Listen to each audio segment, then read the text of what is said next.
Did Javante Barnes fix the run game?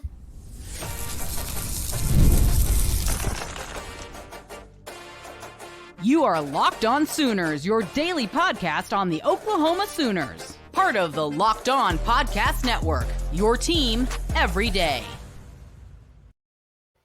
What's up, Sooner Nation? Welcome to Locked On Sooners, and thank you for making Locked On Sooners your first listen every single day. Shout out to all the everydayers out there. Today's episode is brought to you by FanDuel. You can start the season with a big return on FanDuel. New customers can place a $5 bet, and you'll get started with $150 in bonus bets if you win your first $5 bet. Visit FanDuel.com to get started. He's Jay Smith. I'm John Williams, and thank you for joining us here on Locked On Sooners, your team every day. Javante Barnes had a huge day against Maine. Huge day. Ginormous. Bigly. Massive. I feel like everything has been trending in this direction, Jay. We got a run game now. So I'm going to pump the brakes on the thought that we have a run game, but I do have something interesting for you when it comes to that. Do you know where Javante Barnes ranks in the SEC in running yards so far? No, tell me. All right. So Javante Barnes is in yards on the season. He is 6th in the SEC in rushing yards. He's right behind Jaquindon Jackson, Henry Parrish. So Jaquindon Jackson's at Arkansas. Parrish is at Ole Miss. Le'Veon Moss at Texas A&M. Jarquez Hunter at Auburn. And the number one back in the SEC is Dylan Sampson. He is right up there in that. And that 200-some yards help. He's 577 yards for the season, 4.73 a carry. I mean, he's low at 5 touchdowns, but Hunter only got 5. But at the same time, the point is,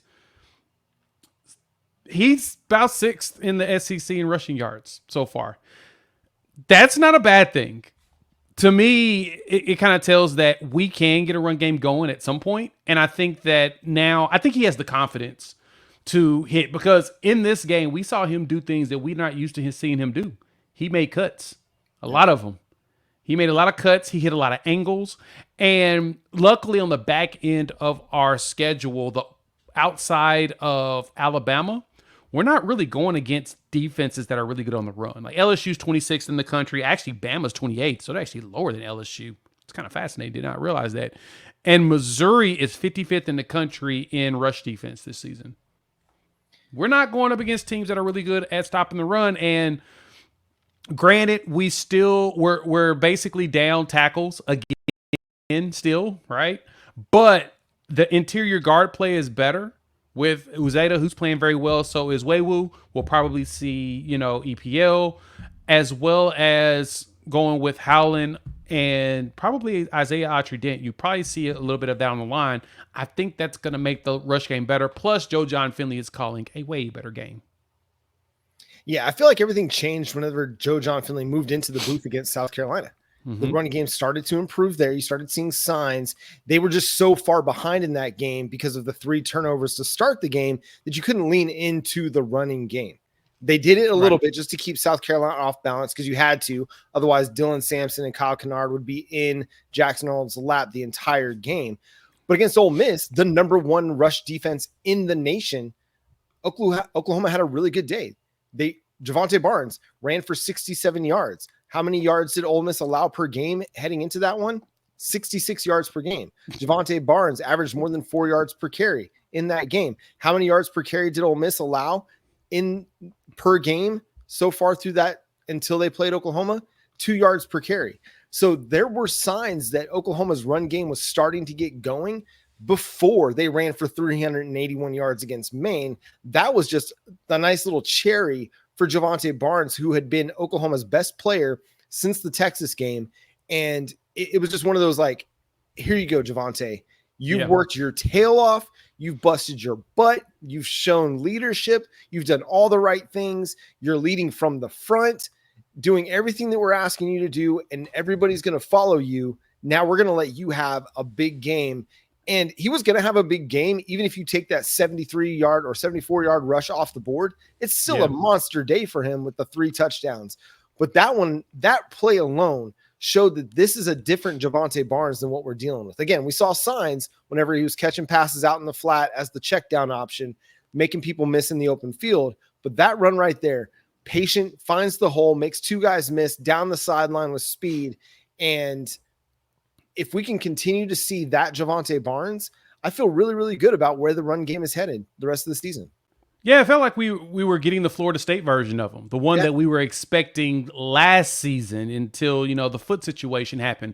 He looks like he's a lot healthier. Looks every week over week, he looks like he's gotten healthier and healthier at the run game. Even though he's coming out with some dings and some hits, he goes right back in there and he burst off for another big run. And so we did see some of those big runs happen. That outside zone was killing it against Ole Miss, even the week before against South Carolina, before everything started, actually, after everything went to hell, we actually got to play an offensive possession. We started to see that run game was pushing it. So for me, I want to see if we can look. I want us to eliminate that inside zone. Can we continue the outside stuff, the pitches, a few sweeps? Please don't do any more options. I just don't like I don't like it. Even though there was moments where there was success, we got a touchdown off of it. We probably would have got another touchdown off of it if we would have went ahead and pitched it. But I just don't like the triple option. Don't do it. Don't do the speed option. No, just hand that ball off. Let that man go. But if we get Gavin Sawchuk back with him, I would love to see both of them back there in a two-back set. I would also like to see Tatum out there with a two-back set as well. I think that we'll be fine in the backfield now going forward. It feels like we've built on something, and that should be a good thing. Well, what's crazy now is just kind of based on the way that this year has gone, I foresee Javante Barnes coming back next year. Me too. And if he has a healthy offseason and he can build on what he's done so far, maybe he's your lead running back going into next year. I know, like, if you'd have asked that question 2 months ago, people would have hated you for asking the question. Yes. But now, after what he's done over the last 3-4 games, you're like, yeah, Javante Barnes is the best running back that Oklahoma has. Yes, please bring him back for 2025. Yes, feed him the rock next year as you try to bounce back from what this season has been. Yeah, and then you have the chance now. I can see him. Honestly, I can see our entire running back room coming back. It's going to start getting full. There's going to have to be a couple of people who have to hit the portal, unfortunately. But I could totally see him and Sawchuk running things back with Tatum back there in the backfield, especially since Tatum is a two-sport athlete anyway. Mm-hmm. You can preserve him on both ways, so it makes it a little bit easier. You put him there in moments. But, yeah, I'm ready to see. I do want Barnes back next year. But I want to see some Sawchuk and Barnes, what we were hoping to see all of last season. I want to see both of them together. Yeah, we've talked about how good Ole Miss's defense is, and obviously Alabama's is really good. They're one of the top 10, rush defenses in the nation according to Pro Football Focus. Ole Missouri, they're down at 32nd in the nation according to Pro Football Focus. So a solid defense, but not a great defense so far. This many games, they've played 8 games. Oklahoma's played 9. They're 6-2, 2-2 this season. Obviously, they've had some turnover, losing their defensive coordinator to LSU, but still, this is an opportunity for Oklahoma's offense to continue to create some positive momentum as they try to close out the season on a high note. Yep. What's really stood out for Oklahoma? The freshmen. The freshman did against Maine in a big, big way. Let's talk about that coming up next here on Locked On Sooners.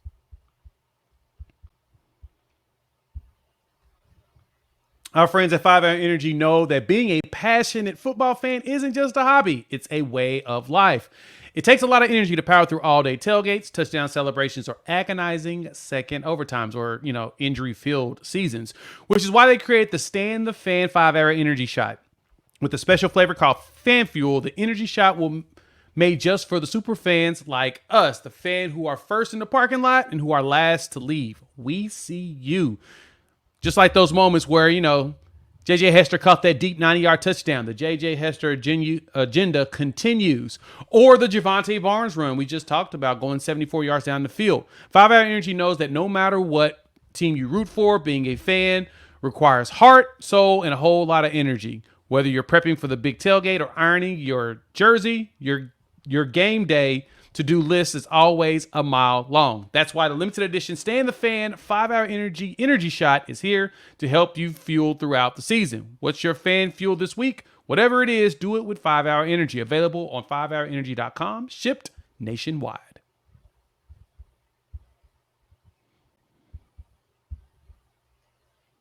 The freshmen really stood out against Maine, in particular, the offensive line freshman Eddie Pierre-Louis, Isaiah Autry-Dent, and then the redshirt freshman Logan Howland. I know he took a lot of heat after the South Carolina game, getting his first real extended action in the Ole Miss game, in the Ole Miss game against, again, really good defensive edge players for the Rebels, but he looked good in this one against Maine. Now, it's just Maine. We're not going to get out over our skis talking about, all right, Logan Howland is the answer, but it's a step in the right direction.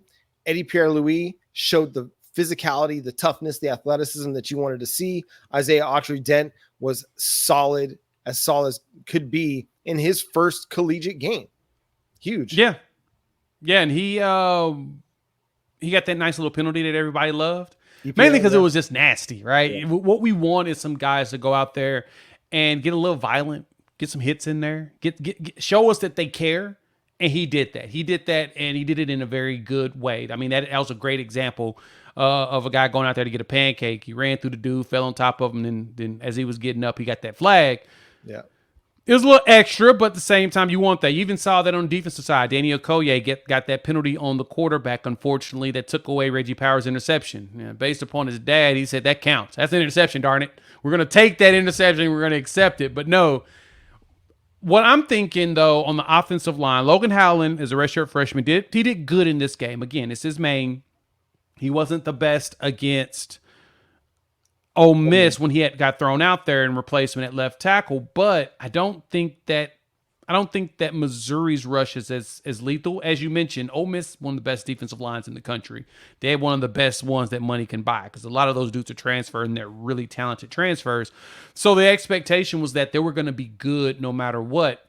The question, I guess, now is based upon who we're playing, in which we're not going up against really any elite defensive lines the rest of the season, thank goodness. Can he hold up against Missouri this coming weekend? And I think this weekend is going to probably be the game to give you the example. I don't expect to see either one of the Jakes for the rest of the season. Not saying they're both out for the rest of the season, but I do think Sexton's probably done, but I don't know about Jake Taylor. I'm just going to assume that he's done for the season too, since we haven't seen him in a couple of games. It's maybe time for the freshmen to go out there and play Logan Howland more. Go ahead and throw Isaiah Autry-Dent out there at the other tackle. Daniel Akinkumi got a little bit of time. Go ahead and get him prepped to be able to be the backup. I mean, as much as it probably makes more sense to play Spencer Brown because he's the veteran, I kind of want to see the freshman out there play instead. Let me see him go out there and show us that he's ready and then basically build him up going into next season. Yeah, Spencer Brown gives you a veteran presence, but do you really need that when you've got Troy Everett at center, when you've got Febechi Wiwu at guard? And he's been getting better too. Yeah, he is getting better. Play the guys that have the upside in Isaiah Autry-Dent, in Logan Howland. You're going to have some issues at times. You're going to have some freshman mistakes. That's just the way it's going to go. We've seen it with every freshman, whether it's elite players like Taylor Tatum and the fumbles, whether it's a guy like Michael Hawkins, who's great one play and shows you he's a freshman on the next play. About the only ones that haven't had those freshman mistakes are Jaden Jackson and Eli Bowen. They've just been rock solid the entire time they've been on the field. But generally speaking, at offensive line, where, quarterback, running back, you're going to run into some of those issues. Better go ahead and get those out of the way now so that you can build on it and grow going into the next season. If Isaiah Autry-Dent gets 4 games against really good competition, 3 games in particular against really good competition against Missouri, Alabama, and LSU, if EPL, I'm sure he's going to play 2 more games in this season so that they can preserve that red shirt. He's going to get good experience. Logan Howland, same thing. If they can get that experience the rest of the way, it's going to help prepare them for next year, when there's a chance that they have to be your tackles next year, unless you go portal shopping again. I mean, you're likely to bring in Michael Fasusi and Ryan Foje, but how ready are they going to be competing for snaps year one in the SEC? We won't know that. So you need to get these guys prepped and ready for big time roles. And that's the one thing that people don't get about when it comes to Bill Beatonbow and the way that he does things. Don't worry, he ain't going nowhere because he's that beloved by the pros, and they all see what the problem was at Oklahoma. He's like, yeah, they you'll hear from pro people tell you that the biggest problem here is that they're playing a whole bunch of young guys.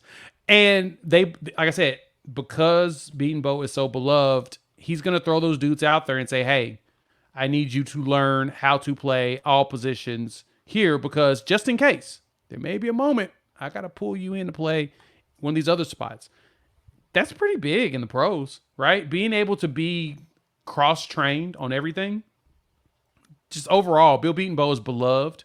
And so now we've got to see how it's going to work with all these other guys. I mean, like I said, I'd say the cross-training because you saw Sexton played guard as well as tackle. Right? You saw some dudes moving from guard to tackle. That's not something that's not unknown. He moves guys around if needed. We've had 8 different configurations in the last 9 games. We're going to have our 9th different configuration going into our 10th game. That is just wild to say. But the good thing is the one spot that we've had continuity over the last 4 to 5 weeks is guard, center, guard. Weiwu has been there all season. Ozeta has built himself up to where he's playing a lot more. Troy Everett, now that he's healthy, he's been our center in the last 3-4 games. We've got continuity in the middle. Now at the tackle spot, we got to get some dudes that's willing to go get nasty. And I think Autry-Dent can do it. Like you said, EPL, he'll probably, I sense we'll see more EPL going into Bama and LSU because you really need some nastiness unless they decide that they want to unleash EPL against Missouri and cause a few problems there and then say, all right, we'll play you again against LSU at the end of the season. You know, one thing that really stood out in Eddie Pierre-Louis' game is there was a highlight. I want to say it was the Barry and Mac show, one of those guys that shared it on Twitter, where EPL is engaging with the center on a double team on the defensive tackle, but notices a blitzer coming to his gap. He immediately releases, catches the blitzer, and he's physical when he meets him in the hole. You know, it was just snap, right there, right where he needed to be. And it was really, really good for a true freshman to recognize that was coming, get off of his guy and do his job. And listen, so much of some of the pass protection issues that Oklahoma's had this year has simply been from not understanding when to come off your combo block and make sure you're blocking a guy that's got a free run at your quarterback. So that was a really encouraging sign. I think if you can finish this season feeling good about one of your young tackles, feeling good about Heath Ozida at guard and Troy Everett at center and Fabechi Weiwu or Eddie Pierre-Louis at the other guard, then I feel like you've got something to build on. You know, you won't have the massive turnover like you had last year. So at least you can go into this offseason with a group of guys that will all be back. And then you're going to add depth to that and add talent to that. And it gives you an opportunity to develop a better and more cohesive offensive line for 2025. Yeah, and that's what you want to do. You got to go ahead and look toward next season. I mean, looking at the numbers, looking at how we finished so far. At this point, you're preparing for next year. I mean, you want to go to a bowl game. That way you can get the extra practices. You win this game that sends you to a bowl game, which is exactly what your goal is. Win against Missouri. Then you can start looking at the bowl game. You can start looking at prepping for next season. That's what's most important. Be competitive the last few games. But we're looking at the line now growing. They've got an opportunity. They were throwing the fire, and they started to build themselves up. And again, if you've paid attention to them as the season has progressed, the line got better. The line got better against Ole Miss until we had another injury. I don't expect us to have that many injuries, but I do expect us to have a lot of dudes return. That way, if an injury does happen, guys are ready to play now. Mm-hmm. And you don't have a whole bunch of freshmen that's out there, green, just trying to figure out where they need to be. They'll have more time in the playbook. Look, I think that EPL probably would have gotten a lot more playing time. We may have burned his red shirt if he had came in the spring. It's just he didn't have enough time to really ingest the entire offense. And John, if it goes the way that I kind of expect it to, as far as the training goes, man, EPL may be fighting for that left guard spot. I mean, you could, in a real sense, have a legit competition at every offensive line spot next year.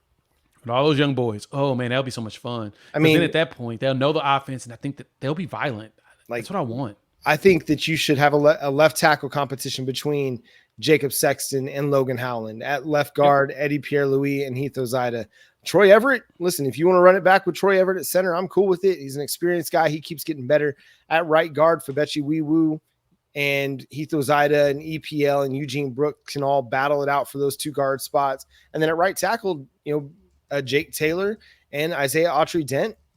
It's open season. It's open competition to see who gets to have that significant playing time going into next year. Whereas this past offseason, you didn't really have the competitive depth to create competition. You had your veteran transfer portal additions. You had some young guys that you were hoping to develop, and it just never really materialized because everybody was dinged up all off season long. So hopefully the injuries regress to the mean a little bit, and you're not as devastated by injuries next year, because that would just be crazy bad luck if you go another year with this many injuries to the offensive line to wide receiver. Speaking of wide receiver, who's going to be starting at wide receiver for Oklahoma coming up next weekend? We'll discuss here on Locked On Sooners. FanDuel is America's #1 sports book, and right now new customers can bet $5 and get $150 in bonus bets back if you win that first $5 bet. You can get everything you need inside the FanDuel Sportsbook app. It's the best place to place live bets on the NFL all in one place. So when you get a hunch in the middle of the game, you can check out all the latest stats, view live play-by-play, and so much more on the same page where you place your bets. Just visit FanDuel.com to join today. You'll get started with $150 in bonus bets if you win your first $5 bet. That's FanDuel.com. Never waste a hunch and make every moment more with FanDuel, an official sportsbook partner of the NFL.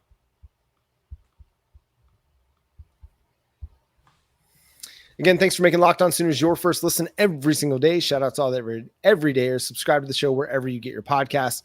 Brent Venables hinted at the possibility of Deion Burks and Jalil Farouk maybe being back this week. Fingers crossed. I'm going to believe it when I see it, but we're going to monitor it.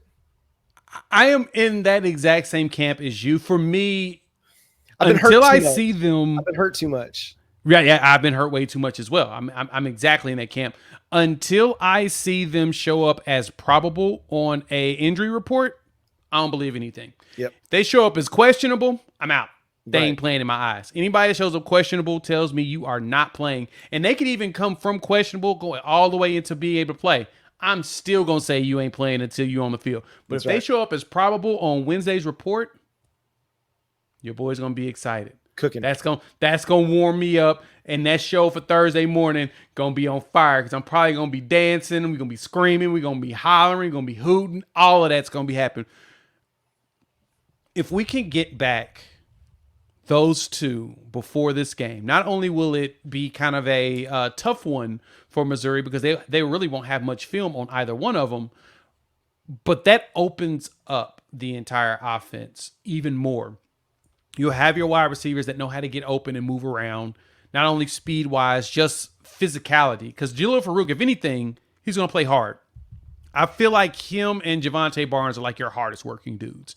Like, they're just going to play hard, and they're going to do what they need to do. Like, Farouk has had so many moments where, we have kind of been a little bit in and out on him.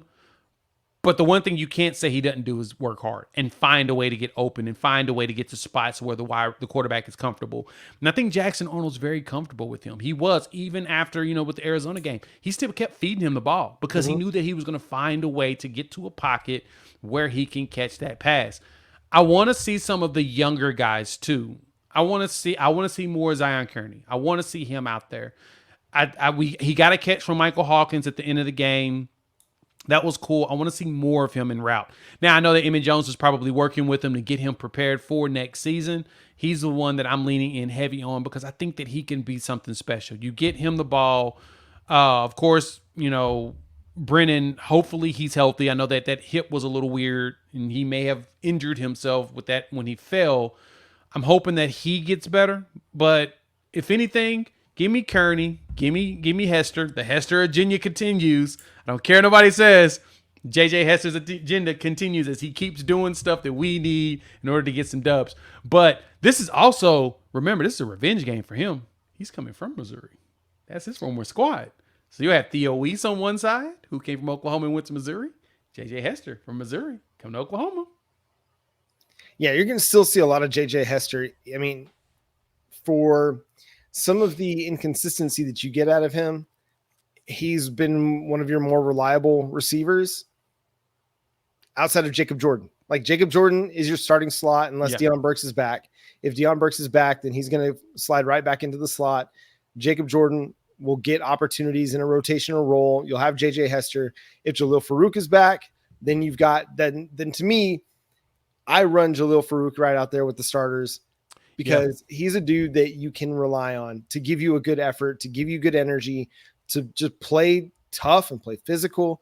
And honestly, see what he's got, man. If he's on that first series, if he's good and he's ready to run, then by all means get him out there. But if you see that, okay, he's not quite ready, then you found out quick and you can go to a Zion Kearney or an Ivan Carrion who each had a little over 20 snaps in the game against Maine. If Brennan Thompson is unable to go this week, we'll have to monitor that injury situation when the injury report comes out on Wednesday. Right. But yeah, you've got to figure out what these young wide receivers can do. You've got to figure out how they're going to be able to help you, not just this year, but in years to come, because at some point now, a lot of the injured wide receivers will probably be back next year, but at some point down the line, you're going to need Ivan Carrion and you're going to need Zion Kearney to be a big part of your offense. So continue to get them snaps, get them reps, develop them so that they've got all this experience to learn from and grow from. There's no time like the present. And I think you're right. Zion Kearney needs to play a little bit more. He does have the ability to be a Jalil Farouk type, right? In this offense, somebody who can win in the short to intermediate, somebody who can win downfield from time to time. He's not going to be a burner that's going to be running go routes and just running by people, but he can do some of the over route things, running the deep outs, the deep curls, and win in that way because he can be a physical player. He just has to learn how to do it at the collegiate level. Yeah, he's gonna be your possession guy. He's gonna find a way, get into the pocket, get open, and that's what I want to see more out of him because I know that he'll have that capabilities. And then at some point, he'll show off his ability to break tackles and just bounce and make big plays on the outside. But you're right. With the young players, you're gonna need to just get them extra reps. You can't fully rely on your veterans anymore. We just had a whole season where 5 of them was out. So obviously you can't rely on them fully until they show you that they can be relied upon. It's no shade to them. It's just the reality of life. You got to make the best ability is availability. And we've got to play with who's available right now. The good thing is that Brent Venables mentioned that both Burks as well as Farouk have both been running the last couple of weeks. So it ain't just like this weekend gonna be the first time actually training. They've been doing it for the last few weeks and basically ramping up. Now the question is, are they ready to go ahead and move? I think that Farouk will probably be because this is at the end of his 8 weeks when it comes to the surgery that they said he had to have. So this is at the long side of it. It was 6 to 8 weeks. We're about the 8 weeks now. He should be able to come into this, and if he was healthy at 6 and they gave him 2 weeks to get back in shape, we should be able to see Farouk at a good 80% of his win capacity for this game. And I know he's gonna step up for this game. It's a game where it seems like everybody has a lot of interest in. So I don't think that it's a bad thing that this is the one that we get both him and Burks back. I just hope that Burks is good and healthy and he can go out there and start dusting some folks. That's going to be fun. Yeah, I'm ready to see Jackson Arnold with a full complement of his wide receiver talent for the rest of the year. It's time. Listen, again, nobody's going to feel sorry for Oklahoma in the injury situation, but you can't talk about this team without talking about the injury situation and how that's impacted the offense. You can't. It's a part of it. Seth Luttrell's play calling and offensive design obviously was a part of it as well, because we're seeing what Joe John Finley's been able to do with largely the same players, a much more effective offense. But still, how much better would this offense be if you had a Deion Burks in it? If you had a healthy offensive line, it would be a lot better. And I'm looking forward to seeing how that turns out and how that plays out against Missouri, against Alabama, against LSU, with maybe a more healthy wide receiver crew. And that's going to do it for today's episode of Locked On Sooners. Thanks so much for tuning in, being a part of the show. Subscribe to the show wherever you get your podcasts. We're free and available on all podcast platforms and on YouTube. Hit that notification bell to let you know when new episodes drop. Follow Jay at Unfair Sports. Also, check out his channel, Unfair Sports. Myself at John Knight Williams. The show is at Locked On Sooners on all the social media platforms. So go follow us wherever you do your social media-ing. But until next time, he's Jay Smith. I'm John Williams. Boomer. Sooner.